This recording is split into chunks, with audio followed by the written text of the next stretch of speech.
अनिल जी हिसार से। श्री हरिवंश महाराज। श्री हरिवंश महाराज जी। महाराज जी, प्रथम बार आपने भगवत प्राप्ति की उस समय आप ज्ञान मार्ग में पुष्ट थे या फिर भक्ति मार्ग में?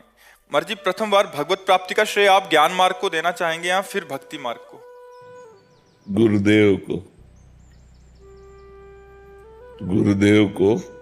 गुरुदेव की कृपा से न ज्ञान मार्ग से भगवत प्राप्ति सिद्ध हो सकती है, न भक्ति मार्ग से, गुरु कृपा से। मोक्ष मूलम गुरु कृपा।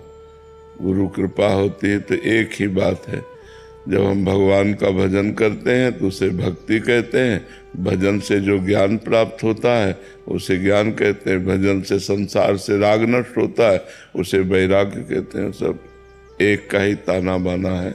वो क्या सिद्धांत में ज्ञान मार्ग में चल रहे थे, संन्यास मार्ग में जब प्रथम भगवत भाव का अनुभव हुआ, फिर तो भक्ति मार्ग वृंदावन धाम।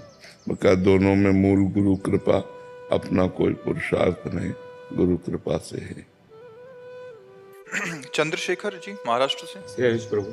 राधे राधे महाराज जी। महाराज जी, राष्ट्रपिता महात्मा गांधी जी को जब एक प्रश्न किया गया कि आप विश्व को एक संदेश क्या देना चाहोगे, तब महात्मा गांधी जी ने उत्तर दिया कि मेरा जीवन ही मेरा संदेश है। पूज्य गुरुदेव भगवान, आप हमारे आध्यात्मिक पिता हो, यदि यही प्रश्न हम शिष्य आपसे पूछें या चेष्टा करें तो आप क्या उत्तर देना चाहेंगे कि आप विश्व को एक संदेश क्या देना चाहेंगे? अध्यात्म के बिना जीवन शून्य है। सबको अपनी चित्त वृत्ति में अध्यात्म जरूर लाना चाहिए। बिना अध्यात्म के जीवन मृत है, बिना अध्यात्म के जीवन वासनामय है, बिना अध्यात्म के जीवन व्यसनमय है, बिना अध्यात्म के जीवन ओवर थिंकिंग व्यर्थ चिंता में है। इसलिए चिंता, शोक, भय, नाना प्रकार के विषाद, विपत्ति, इन पर विजय पाने के लिए हर व्यक्ति को अध्यात्म से जुड़ना चाहिए। अध्यात्म ही परम शांति, परम विश्राम, निश्चिंतता, निशोकता इसका स्थान है, बिना अध्यात्म के नहीं। अध्यात्म के बिना जीवन शून्य, अध्यात्म के बिना रुपया, मकान, पुत्र, पत्नी, नाना प्रकार की लौकिक उन्नति, ये सब स्वाप्निक है। शरीर छूटने पर इसका कोई महत्व नहीं। फिर कर्म के अनुसार नया जन्म, नए कर्म, फिर मृत्यु, फिर जन्म, ये व्यर्थ का चक्र चल रहा है। पुनरपि जननम, पुनरपि मरणम, पुनरपि जननी जठरे शयनम। इसलिए अध्यात्म अनिवार्य है, जो हमारी आधुनिकता को कंट्रोल में रखते हुए हमारा जीवन पवित्र और उज्जवल और समाज सेवी बना दे। अगर अध्यात्म नहीं तो फिर जीवन कूड़ा है। बात समझ में आई? अध्यात्म क्या है महाराज जी? नित्य निरंतर भगवान के चरणारविंद का आश्रय लेकर सुमिरन करना, आत्मस्वरूप का चिंतन करना। शुद्ध अध्यात्म का अर्थ है आत्मस्वरूप का चिंतन करना। आत्मस्वरूप के चिंतन के लिए फिर लागू हो जाता है संयम, नियम। कैसे हमें संयम करना है, कैसे नियम करना है, हमारा ब्रह्मचर्य ठीक हो, हमारा आहार ठीक हो, हमारा विचार ठीक हो, हमारा संसार से व्यवहार ठीक हो, बस अध्यात्म में स्थित हो गया। पर जी, हमें तो लगता है कि हम तो सब सही है हमारा तो, बट इसका निर्णय कौन करे कि सही है? तस्मात् शास्त्रम प्रमाणन्ते कार्य अकार्यो व्यवस्थितो। कार्य और अकार्य की व्यवस्था शास्त्र में है और शास्त्रों का तुम्हें ज्ञान नहीं, इसलिए संत महापुरुषों का सत्संग करो, उससे पता चल जाएगा कि तुम ठीक हो या नहीं ठीक हो। मरीज कहता है हम ठीक है, ये बात डॉक्टर प्रमाणित करे तब बात मानी जाएगी। तो आप ठीक चल रहे हैं, ये शास्त्र और संत प्रमाणित करें आपके जीवन को, तो आप ठीक चल रहे हैं। तस्मात् शास्त्रम प्रमाणन्ते। अगर थर्मामीटर बता रहा है बुखार, तो आपके स्वस्थ कहने से नहीं होगा। तो ऐसे ही भागवतिक थर्मामीटर हैं, जिनके द्वारा हम पहचानते हैं कि जीव असत गति को प्राप्त हो रहा है या सदगति को प्राप्त हो रहा है, जीव असत मार्ग में चल रहा है या सत्य मार्ग में चल रहा है, जीव अध्यात्म में चल रहा है या घोर आधुनिकता में भटकता जा रहा है। दिनेश कार्की जी नेपाल से। राधे राधे महाराज जी। महाराज जी, भक्त अपने मन के हर प्रश्न और संशयों का त्याग कैसे करे? रह ही नहीं जाता है। जब भक्त बन जाएगा तो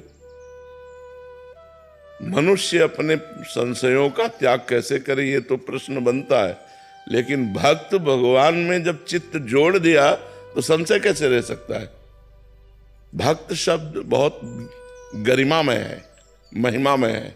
भक्त वही जो तदर्पिता अखिलाचारिता तद्स्मरणेन परम व्याकुलते थी, जो हर आचरण भगवान के अनुकूल करता है और निरंतर भगवान के स्मरण में डूबा हुआ है, उसे कौन सा संशय है। हमारे जीवन में कभी कोई प्रश्न नहीं उठा, हमने कभी किसी से प्रश्न नहीं किया, अपने लिए कभी कुछ नहीं कोई प्रश्न नहीं उठा।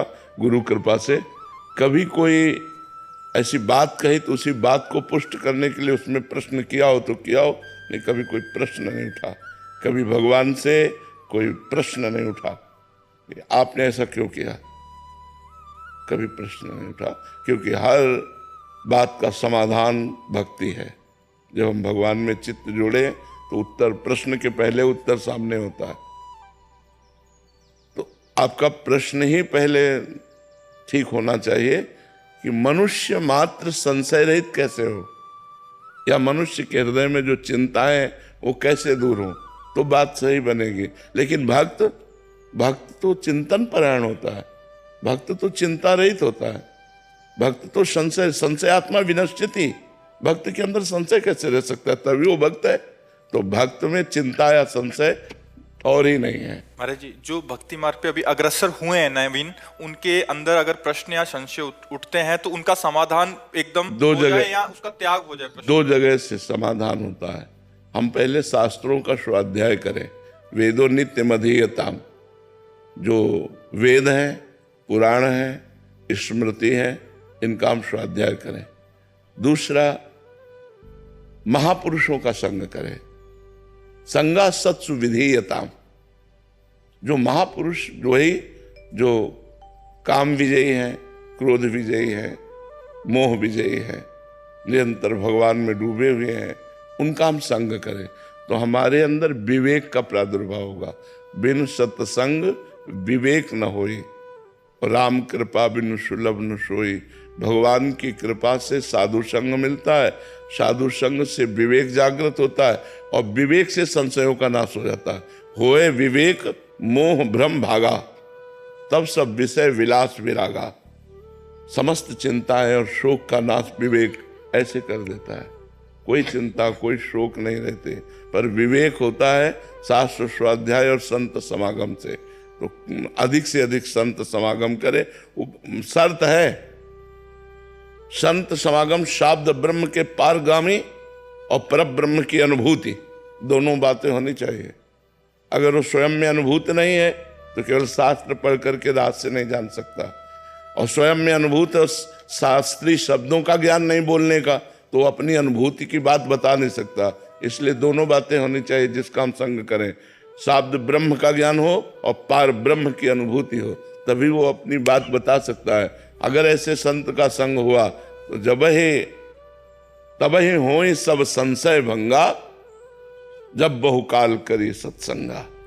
जब हम बहुत काल संतों का संग करें तो सब संशयों का नाश हो जाता है और भगवान में प्रीति हो जाती है, कोई प्रश्न नहीं रह जाता है।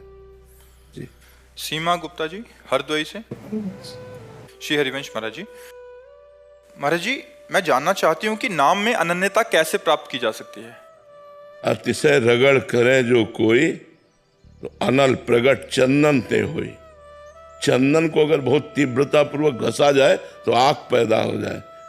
तो हम अगर नाम और जिह्वा दोनों की रगड़न चलनी चाहिए, राधा राधा राधा राधा राधा राधा, तो इससे ज्ञानाग्नि प्रकट हो जाएगी।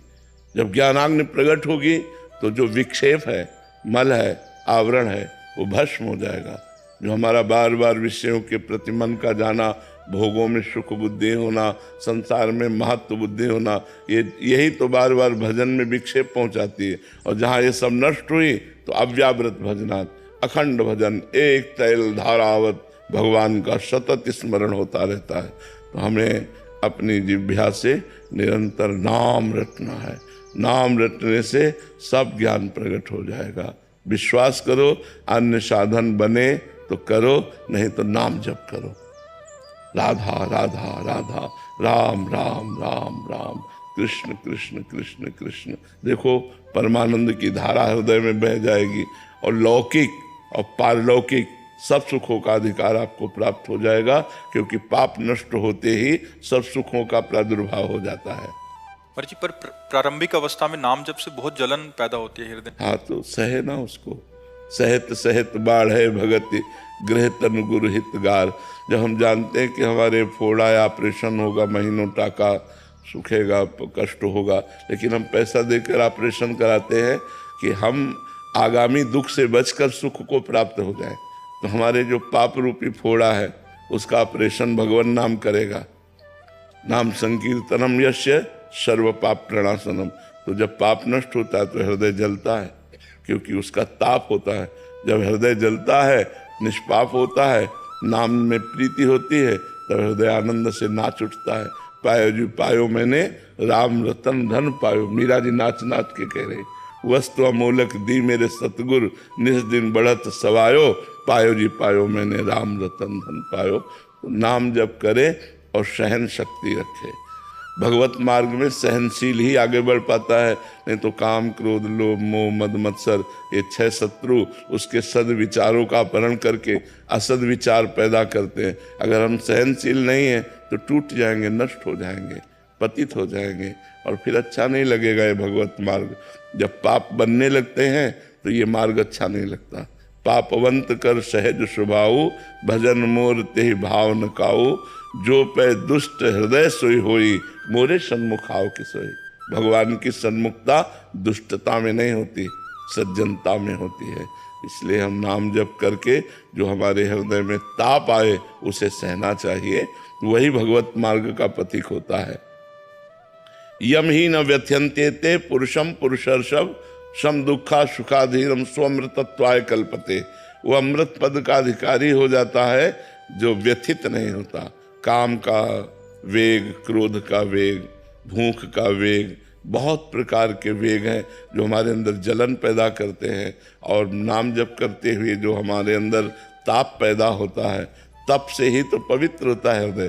तो उस ताप को सहना है, इन व्यथाओं को सहना है। जो सहन कर गया वो महात्मा हो गया, चाहे गृहस्थ हो, चाहे स्त्री हो, चाहे पुरुष हो। और जो टूट गया वो विषयी पुरुष हो गया, बिखर गया। नीता शुक्ला जी, रविंद्र शुक्ला जी। राधे राधे महाराज जी। महाराज जी, प्रभु कृपा से मानुष तन पाया है, इसलिए है भगवान इसी जन्म में मोक्ष प्राप्ति कैसे करूं, क्योंकि पता नहीं स्वयं की क्षमता है या नहीं। पर महाराज जी कृपा। क्षमता तो बहुत बड़ी है, भगवान के अंश हो। शरीर को लेकर कोई क्षमता नहीं कही जा सकती और स्वरूप को लेकर कोई अक्षमता नहीं कही जा सकती। आप अमोघ बलशाली हो, आप सब कुछ कर सकते हो। उठो और अपने जीवन के लक्ष्य को पहचानो और संत समागम के द्वारा असत्य वृत्तियों का त्याग करके सत्य वृत्तियों में स्थित हो जाओ। तुम में वही सामर्थ्य है जो बड़े बड़े महापुरुषों में है, क्योंकि वही आत्मा तुम्हारे अंदर है। जो नरसिंह जी में आत्मा है, जो प्रहलाद जी में आत्मा है, जो बड़े बड़े भक्तों में है, वही आत्मा तुम हो, तुम और कोई नहीं हो। ये शरीरों के राग में फंस करके अपने को हम शक्तिहीन अनुभव करते हैं, क्योंकि हमको काम आदि दोषों ने परास्त कर दिया है। हम विकारों के अधीन हो गए। यदि हम संत समागम करके अपने स्वरूप को जाने तो फिर हमें वही है, तत्त्वमसि, तुम वही हो, तुम और कोई नहीं हो। परमात्मा के अंश हो तो परमात्मा का अंश भी परमात्मा ही होता है, पूर्ण ही होता है। पूर्णमिदः पूर्णमिदं पूर्णात् पूर्णमुदच्यते पूर्णस्य पूर्णमादाय पूर्णमेवावशिष्यते। परमात्मा पूर्ण है, उससे अवशिष्य किया जाए, शेष भाग जो बचेगा वो भी पूर्ण ही होगा। तो हम परमात्मा के अंश पूर्ण है, पर जब तक भजन नहीं करोगे तब तक समझ में नहीं आएगा। इसलिए खूब नाम जप करो, डट के नाम जप करो। काउंटर खरीद लो और उसमें संख्या में बहुत प्रीति होती है नाम जप में, कि आज हमने 10,000 जपा, 15,000 जपा। ऐसे जपो, देखो तुम्हारा मंगल हो जाएगा, तुम्हें आनंद की अनुभूति होने लगेगी और इसी जन्म में मोक्ष मिल जाएगा। राधा बोला शरीर छूट गया तो भगवान की प्राप्ति हो गई।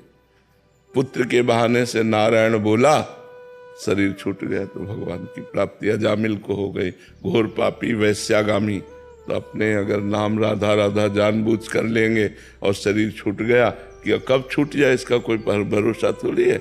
हमारी कौन सी श्वास अंतिम श्वास हो, कोई भरोसा नहीं। इसलिए हर श्वास नाम जप करें, इसी से मोक्ष प्राप्त हो जाएगा, इसी से भगवान की प्राप्ति हो जाएगी। महाराज जी, जैसे आपकी बातें हमारे दिमाग में 24 घंटे चलती रहती हैं, घर पे रहते हैं, तो क्या ये भी मतलब संत समागम कहलाता है? हाँ बिल्कुल, उसका मनन का, संतों की बातों का मनन करना सही संत समागम यही है कि हम उनकी बातों को सुनकर मनन करें और मनन करके आचरण में उतारें।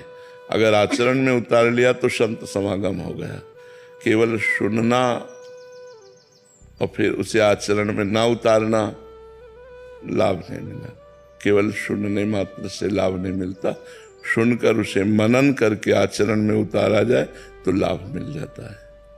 राधे राधे प्रिय मित्रों, हमारे YouTube चैनल एकांत दर्शन में आपका हार्दिक स्वागत और अभिनंदन है। हमारे चैनल के माध्यम से आप तक महाराज जी के स्वर्णिम भजनों को पहुंचाना है, जिसके माध्यम से आपके जीवन में परिवर्तन हो, आप में आध्यात्मिक विकास हो, ऐसी मैं आशा करता हूं।